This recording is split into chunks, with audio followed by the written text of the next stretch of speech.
Some stories are difficult to tell, but they must be told because silence allows injustice to fade into obscurity. And today, I want to bring attention back to a case that should never be forgotten. A case that changed India's workplace harassment laws forever, but left its victim without justice. Today, we are talking about Bhanwari Devi, a woman whose life was shattered because she dared to stand against power. Her story is one of unimaginable pain, relentless courage, and a fight for justice that remains unfinished even after 30 years. This is not just about what happened that night. It's about everything that led up to it and everything that followed. Let's go back to where it all began. Bhanwari Devi lived in Bhateri, a small village in Rajasthan, about 50 kilometers from Jaipur. She belonged to the Kumhar, meaning potter, community, a lower caste in India's deeply entrenched social hierarchy. But Bhanwari was extraordinary. She worked as a satin, a government appointed social worker tasked with tackling issues like child marriage. This wasn't just a job for her, it was personal. She herself had been married off at the tender age of 6.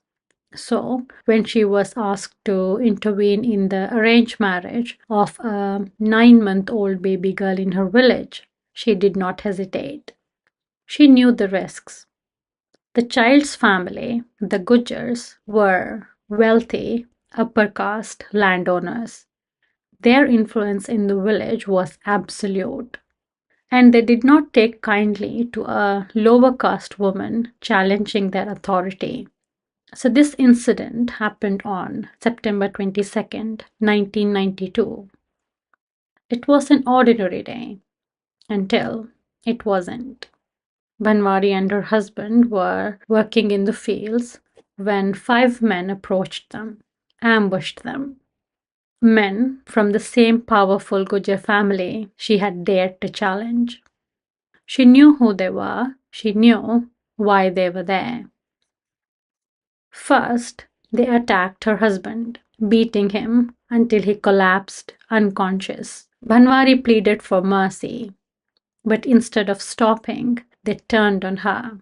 They pinned her to the ground and raped her, one after another. This wasn't just an assault, it was a message, a warning to every woman in the village.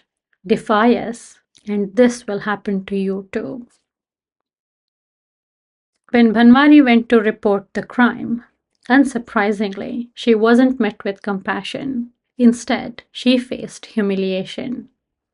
At the police station, she was forced to hand over her torn, bloodied skirt as evidence. When she explained it was the only clothing she had on her, she was not given a replacement. She had to wrap her husband's turban around her waist as a makeshift skirt. This is how they treated a gang rape survivor. Then came the medical examination. The hospital only had male doctors on duty that evening. They refused to examine her, claiming that there were no female staff available to assist. Her injuries were ignored, critical tests were delayed, and then she was made to walk 3 kilometers back to her village. In her condition, half dressed, in the dead of the night. Let that sink in. By the time her medical exam was finally conducted, more than 48 hours had passed. Too late. Too late to collect conclusive forensic evidence under Indian law. Not that it mattered. Whatever little evidence they did manage to gather was later tampered with.